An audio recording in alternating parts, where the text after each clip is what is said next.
Welcome back, dear listeners, to another episode of D&D with ECI. This is your host, Romit, and today we're joined by someone very special. I'd like you all to please welcome Selena Morgan-Gayle with us. Today, we have Selena, who is an experienced mediator, and not just that, she's a Black female mediator. And today, we really want to talk about things beyond COVID that have taken us by storm in 2020, which is, of course, an increasing awareness around the world of racial injustices and the Black Lives Movement. And we want to talk about it and see what kind of an impact mediation and other ADR services can have in addressing deep systemic issues like this and the kind of changes and contributions that it can make. So with that, I wish you a very warm welcome, Selena, and thank you so much for joining us today. Hello, thank you for having me on today. Oh, it's exciting times, and it's exciting to be talking about this topic because it plays very dear to my heart. So thank you for having me, both of you. Welcome to the show, Selena. Knowing what a huge believer you are in manifestation and positivity, I take this opportunity to firstly show my gratitude for having you on the show, and also to discuss this very important topic that we have, which is gaining global traction. One often finds people getting very diplomatic when it comes to sensitive topics like the one we're addressing today. In an attempt to be careful of not hurting sentiments or come off as rude or disrespectful, people often choose not to talk about the topic at all. Selena, as a Black female mediator, and I highlight these qualities given the arena of your work with racial minorities. What is your take on the matter? In regards to people avoiding it, is that what you mean specifically? Yes. My firm belief is to avoid anything is a great issue. I think we do have to kind of listen and actually think about what's actually going on and actually speak about it, because then you're hiding like the true beliefs of what's actually going on. And then without that, you're not going to be able to put a resolution to something that you're not willing to talk about. I think once we understand that it is sensitive, but sensitive matters do have a platform. And in fact, I think in this day and age, they have more of a platform than anything else. So it's about addressing that. I think the key problem is how to address it. And I'm sure we'll go into that a bit later. But I think the most important thing is that we address these issues because there are issues for a reason. And those issues are going to become greater and are going to be attacked in such a way in which people won't even know what to do.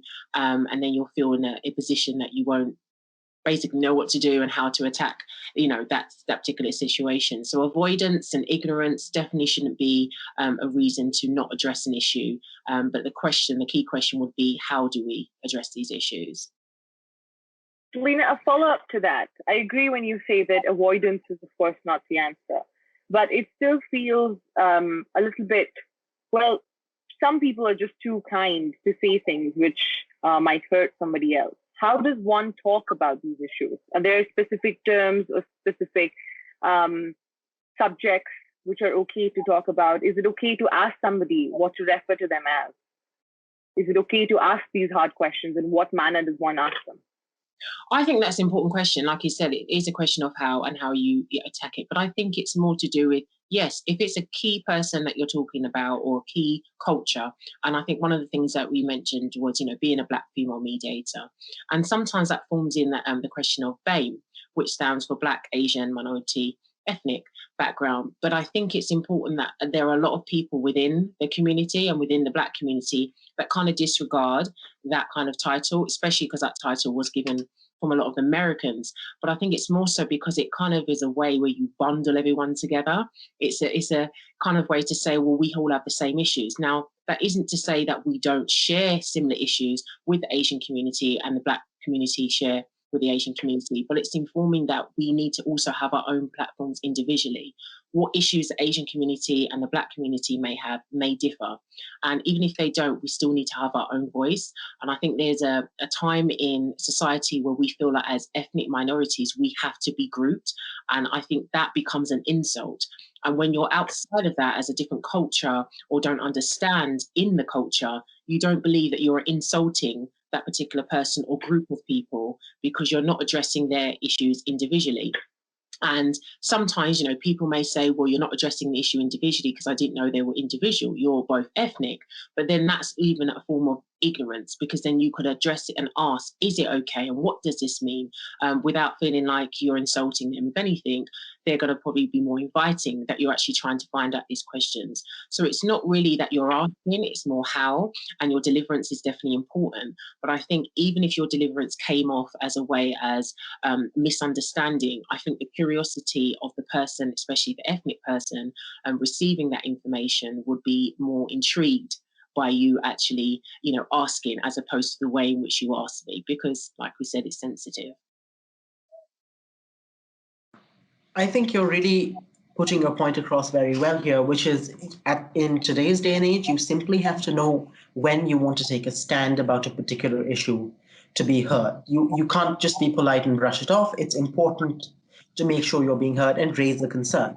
And of course, the most important thing that you highlight here in terms of ethnic groupings and minorities is that every struggle is intersectional, and therefore, yes, you may share certain causes or concerns, but the degrees to which it affects you or how it affects you can differ from person to person. And that's something that we should always be keeping in mind.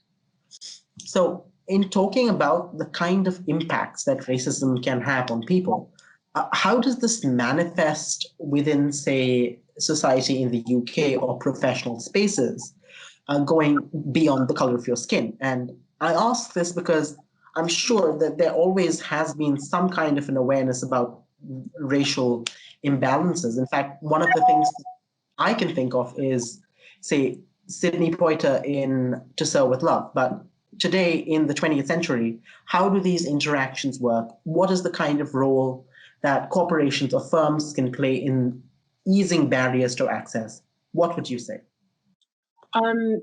It goes back to the point of actually addressing those issues. But I think in order to address it, I feel the main thing, and one of the things we do through mediation, is in inviting a safe space. And people say, well, what is that safe space? But I think it goes beyond you just saying that there's a safe place. I think there are many organizations trying to create that culture, but without addressing and inviting those people that have felt like there hasn't been a safe place, and there's been some sort of disparity within the organization, whether it be through, you know, a direct or an indirect or an ignorance. I think it's important to address them first. It's very important to kind of go to them and say, what is it that you need from me as an organization?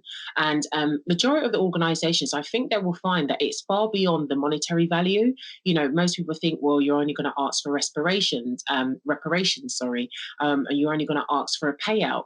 And I think if you was to speak to those communities, you will find out that it's a lot less about monetary value, and it's more about a platform, being heard, and feeling like whenever I express the realities and the true realities of the inequalities that I'm facing on a daily basis, that I'm then not penalized for those inequalities, and I then have a space to express them whilst feeling like there's a resolution.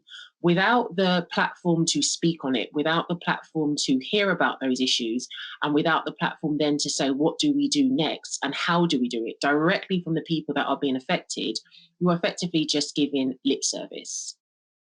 Selena, being at the forefront of this entire response that corporates have had on the Black Lives Movement, what is your take on, well, firstly, let's try to understand exactly how they responded to this BLM movement. And then further, if you could help us understand how effective has this response been? I think the main response that I've seen is that most organisations have taken this far leap, and it's whether or not this far leap is genuine, but we're going into that, this to provide equality statements. And I believe that's one step to take, an equality statement, to simply say, we don't stand for inequality, and we are here to support all different backgrounds and cultures in order to come together as one, you know, company or one unity.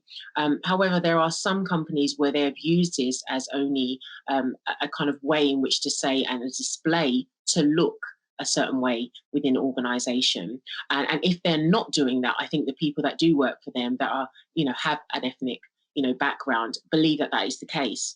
So that's one thing to state an equality statement and say what you don't stand for. But when that only comes out when the Black Lives Matter movement is then kind of taking this force between what organizations should be doing and what we're actually facing, that then can look, pretty much inconsistent and disingenuine. Another thing I've realized is that organizations have now taken to mediation because of this, because they are seeing that we need to do something. But it's about making sure, like I said again, ensuring that you're going to these key persons and actually saying, what is it that you need? How do you need this? Because otherwise it just looks like, again, you're giving lip service, or it just looks like you're just showing, a display of what you could do. And, because it's trending, why not? Let's join on jump on the bandwagon. But those are the kind of things I've seen. I have been, contacted by organizations, and I do think politely they've done it because they do see a problem and they do want to fix it. But I also feel like it's because they're contacting me because I'm a Black female mediator. So it's almost I become the poster person for this organization. Well, she's Black. The people that are having problems are of ethnic backgrounds. More specifically, there are the Black community. This is what we're doing. We're contact Selena. Now that is a positive thing, but it also can be a negative, because then that puts me in a position that, am I now wearing the flag for the Black community, or am I actually supposed to be here to support and actually guide both parties, which is the organisation themselves, as well as the community that is being complained about or they're being complained of. So I just think it's about being careful and sensitive to these approaches, but making sure that we're going directly to those individuals and saying, what is it we can do? Some of them, and I'm going to answer only because some might say, well, I don't know what we can do. This is something you've made a problem of. This is something you've caused us to be in this position. However, even if those particular communities don't actually know what to do, it'll be first to go and find out what is it that is the problem first, because they may not have all the answers. And in this case, they're not supposed to. But I think making an equality statement is a start, but it definitely shouldn't be the end. And I think directly going to these individuals is a bigger start and a resolution to how they can come together and create a unity within something that was blown out of proportion or taken in a direction which should have never been for many, many years. Selena, while you talk about equity statements and things like diversity and inclusion managers, I think the first thing which comes to mind is the woke controversy. You have former employees who line up and they question the practices which firms have now changed because of the global traction that the Black Lives Movement is gaining. I'm going to play a little bit of a devil's advocate here. Do you think that these employees have personal grudges, which is why they choose this platform at this point of time to go against corporations? Or do you think it's purely good intentions that they call the corporations out? I mean, it generally just depends upon the organisation. It also depends upon the employee that's been in question. I'm not here to simply say that somebody's efforts or somebody putting forward their, issues is because of them trying to find a monetary value or an angle or trying to have a voice on a platform that they have no reason to be on. But I think there are a lot of employees that, simply looked at these quality statements and I've been in a position where I've been contacted by them and simply said, this is not what happens in the organisation. This is not the ethos. And if it is, it's not here presently. It's something they maybe want to do, but it hasn't been for years. And when you get a long line of previous employees simply stating that this hasn't been the case for years, they have no reason to even mention it if they're no longer working for the organisation. And for me, that is a question on which we have to take on. If these employees no longer work there, what is their benefit of coming forward to simply say this doesn't exist? And the ones that do work there, that's probably why they're not mentioning it as much, because they still work in the organisation. And is that kind of understanding that if they speak out, they may not have that job at the end of the day, week or month. So I think it's important that we have a balanced view, and I'm not, trying to be the typical mediator in that sense, but I do see both sides in that, yes, they may be I would think a small amount of people that would take a voice or take a platform in order to kind of have their own personal benefit. But I think there are a lot of people that are speaking on behalf of other employees and previous employees that don't have that voice or don't feel they have that voice in order to say it. And it needs to be spoken up about. So it's just not looking like, there's a mirror of people coming in simply displaying what they are doing when in true essence, that's not exactly what's going on within the organisation. I can really see that you're taking the broader view of what this conflict is and how it's evolving. But I really must ask that, of course, with the Black Lives Movement, there has been a lot of pressure on corporations to take a stand. But where does this come from? Because certainly maybe a lot of the window dressing and stuff is happening because the corporations are taken unaware and unprepared about the kind of demands that customers are placing on them. Because certainly there isn't a company in the world that really works on or talks about racial equality. That's not what they do. So therefore, I really wonder, is the targeting of the movement appropriate? Because let's consider the United States, wherein most organizations of a certain size will say that we are an equal opportunity employer, and they are mandated to do so because of certain legislations. That's what, say, the civil rights movement was, to protect yourself through legislative change. So when we talk of the Black Lives Matter movement and we critique companies for not doing enough, are we critiquing the right people? Or should we really be looking for institutional change in legislation that mandates something, instead of what we're really appealing to here is either to name and shame or appeal to the general benevolence or goodwill of corporations? I think in questions of that, I think it's both. I think it isn't a case where the organisations have come out the dark and simply felt like, oh no, we didn't know this was going on. I think this is happening for many, many years. And I think it's something that has been discussed. I think there are many organisations, and just because you're not holding the flag of what they are doing, I think there are many organisations, top organisations, that do discuss this on a daily basis. How they tackle it is a group and I would say more of a unit effort, and they can only do so much at certain levels. And I do think it also is an institutional thing. If it is engraved in the institution that racism and inequalities and unequal opportunities is at the forefront, and this actually helps certain systems and certain groups such as the elite, then it wouldn't be forced for them to make that change.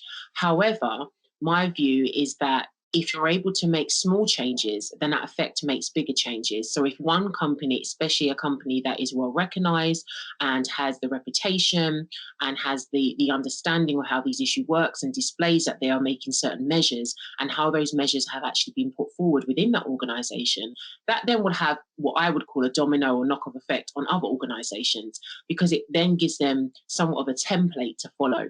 If it works there, maybe it can work here. If it's worked there, if it's able to be in a position where they're getting results, maybe we're able to have those same or similar results too. Nobody knows what actually to do. And there isn't a one size fits all, because then we have different variations of the company, the size of the company, the opportunities that are available or lack of. And also using the word equal opportunities could mean that you allow people with different backgrounds to enter that workforce, but that doesn't mean that you give them the equal opportunity whilst they're there.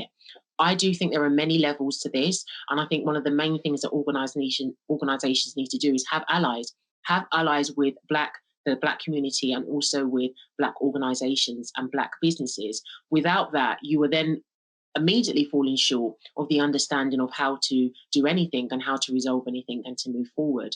So in short, it's a team effort. There isn't just, well, it's an institutional thing until the institution and two state laws or till English laws actually, change. We can't do anything. No, the change can start with organization. Most of the laws that are set in place, both here and in the United States, is based on what the needs are of that particular civilization. And let's think about it. When the Black Lives Matter movement actually entered, it was because of that why certain laws were able to change as quickly. It was because of that why people were able to move so quickly to changing certain ethoses and also mandates within their company. So it's clear enough to say that it doesn't take the institution and the legal institution in order to make the change. It takes the people within the community, within that particular country or continent, in order to make that change and to make that change more smoothly and quickly within legislation.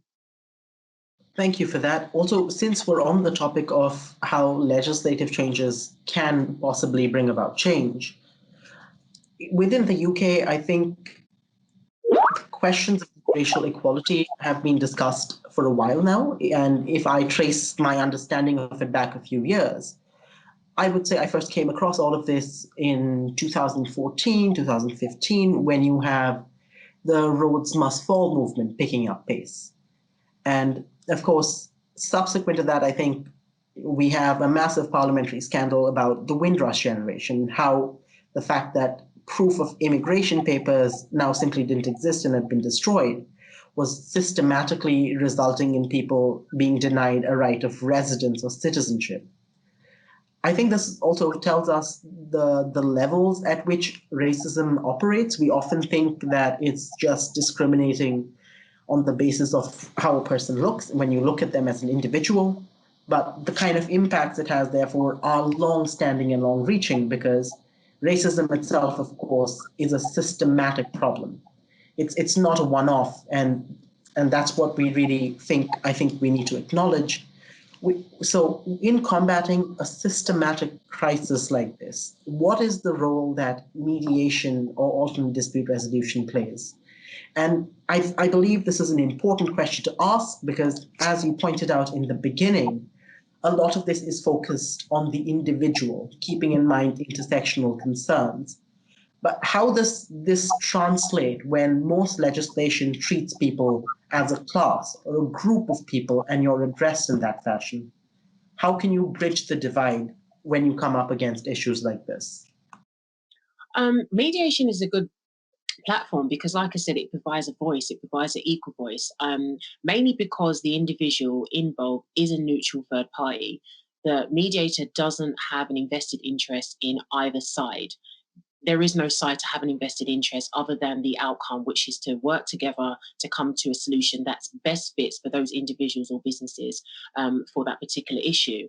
And that's why it's able to come to forefront and to full light, is because you're not dealing with somebody simply saying to you, well, our mandate doesn't say this, or our mantra isn't this. You're simply going, this is the issue. These are the things that I have a problem with. This is how I would like to resolve them. And then you're going to the other side and say, what are your issues? And I think the main thing is that you're able to express them between or through an individual that has that understanding of both, because that person is able to see that bigger picture. That mediator now knows what party A wants and needs, and that what party B wants and needs.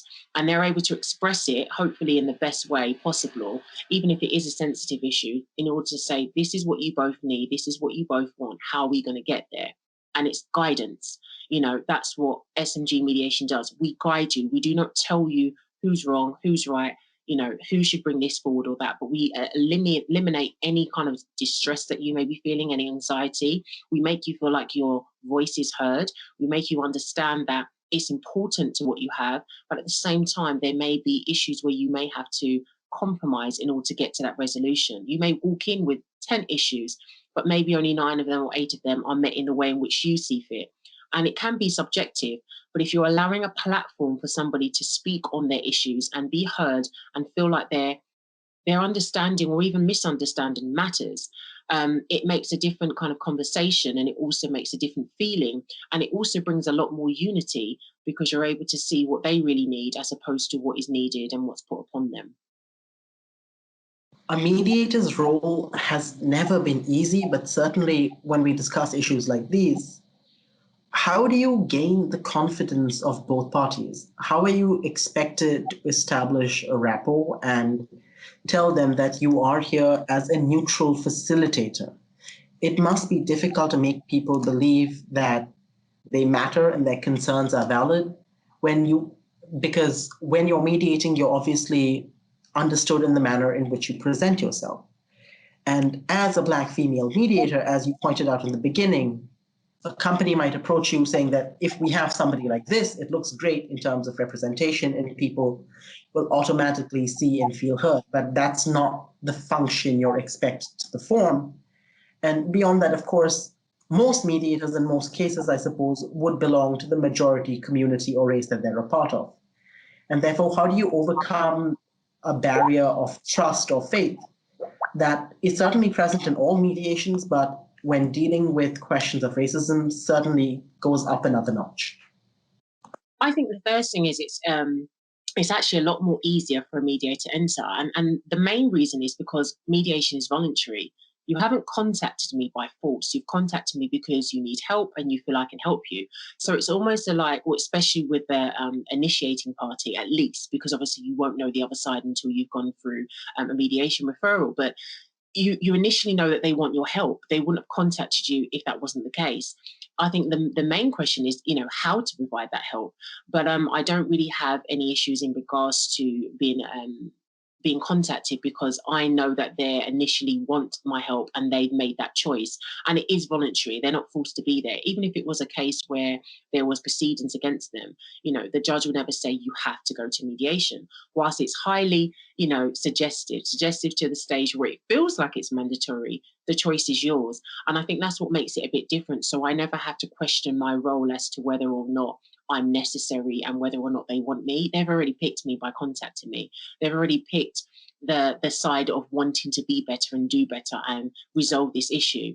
So the main thing would be how I attack it, and so that I don't then look in regards to, well, the group of people that have to be or are actually my, background, don't say, right, she's here, right, they come to save the day.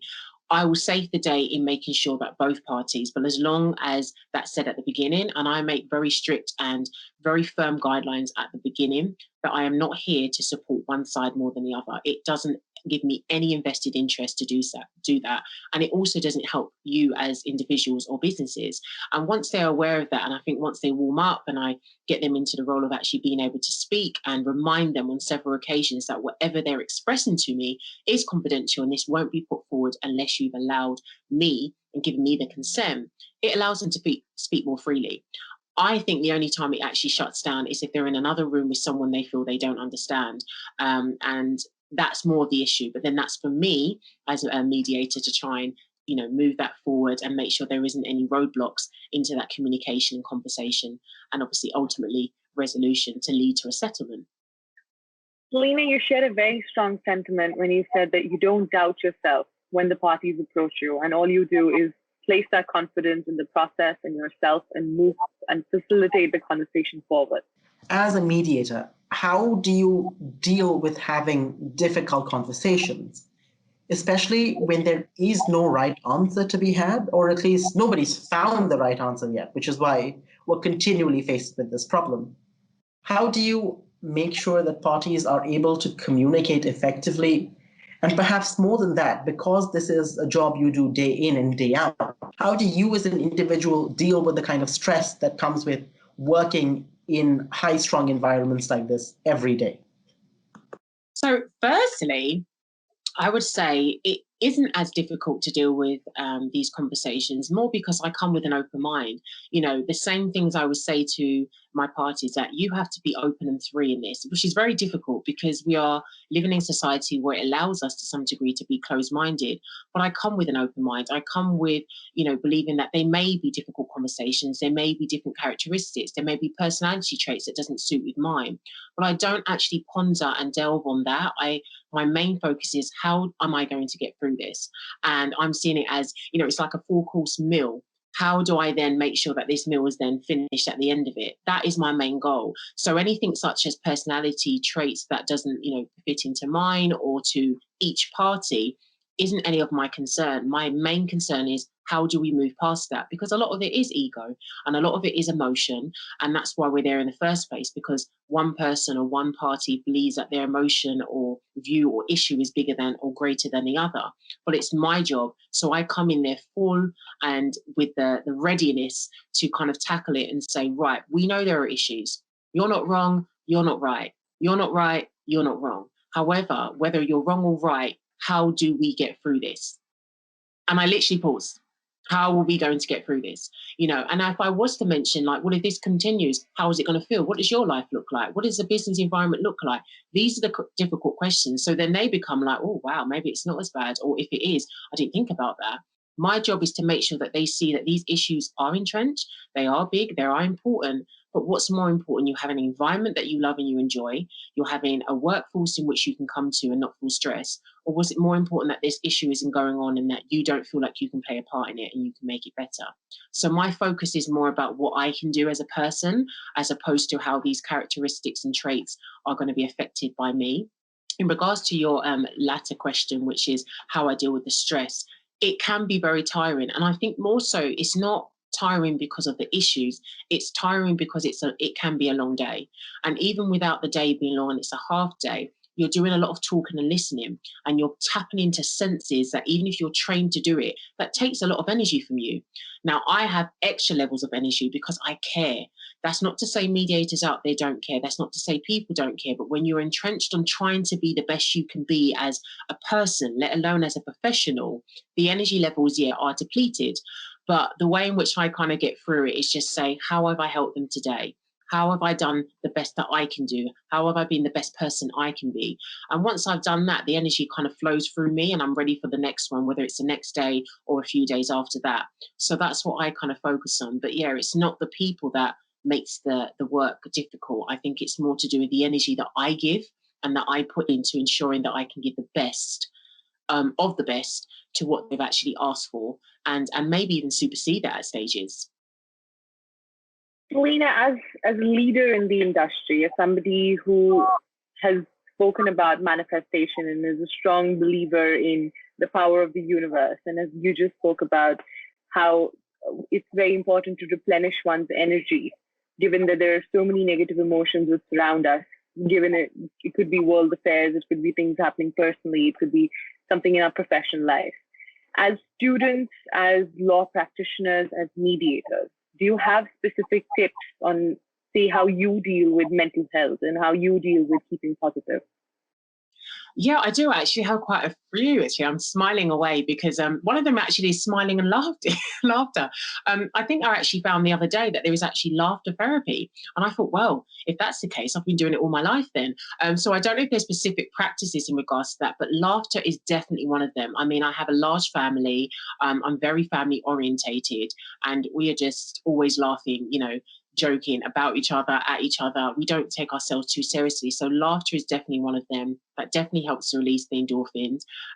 Exercise is key. I make sure that's an appointment. There are sometimes I don't even take early mediations merely because my health is more important than giving, because you cannot fill somebody else's cup without giving to yourself.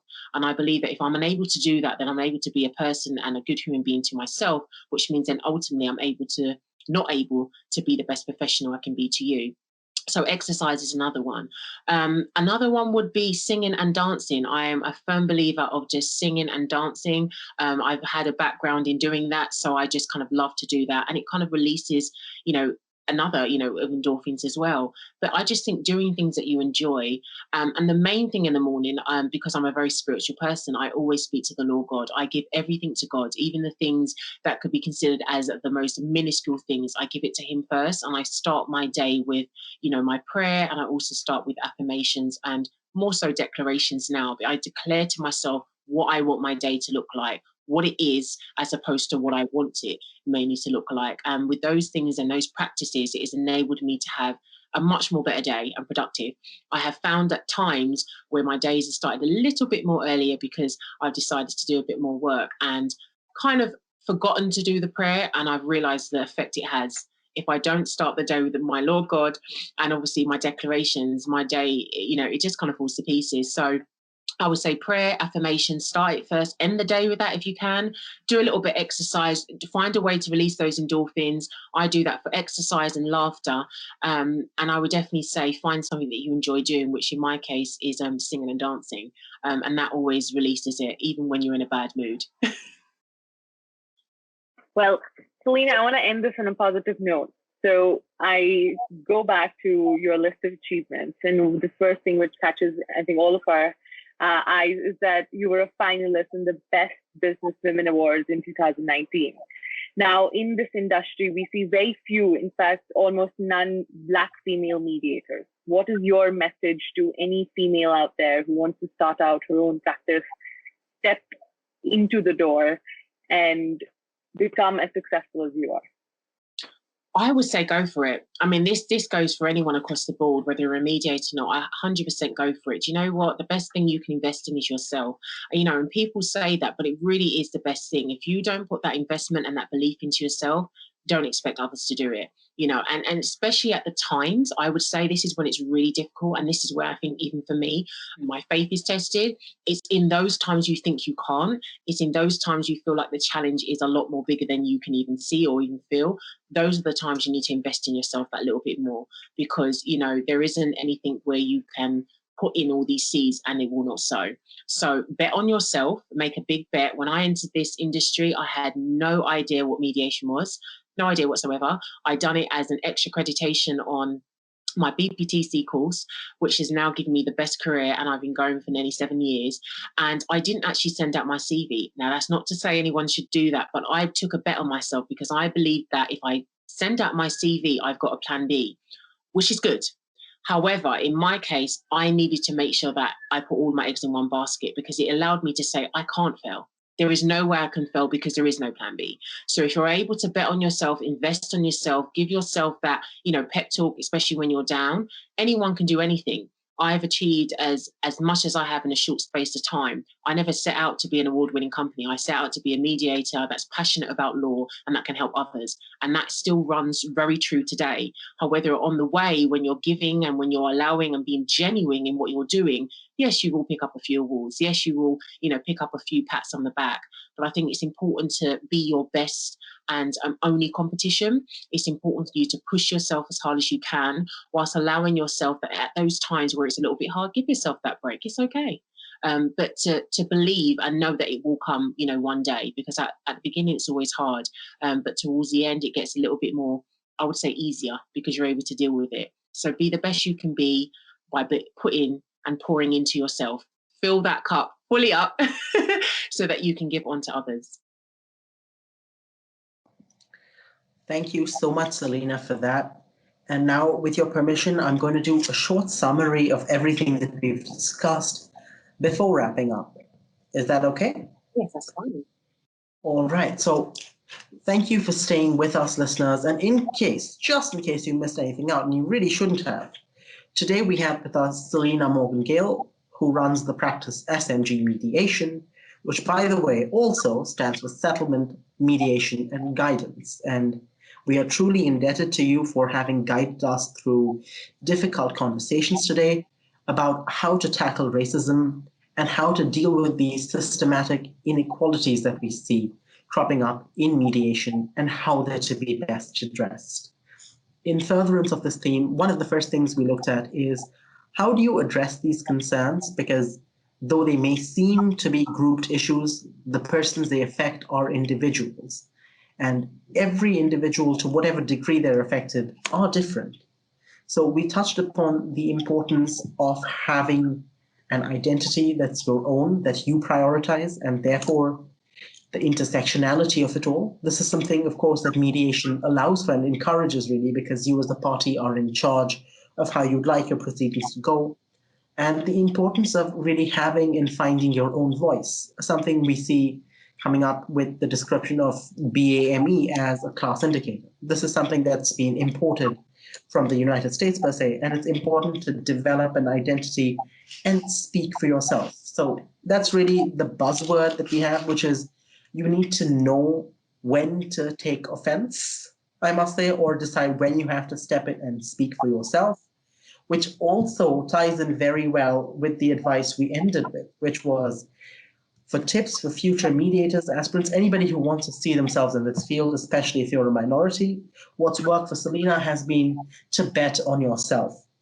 There is no plan B, and therefore you have to keep pushing yourself if you want to go and succeed.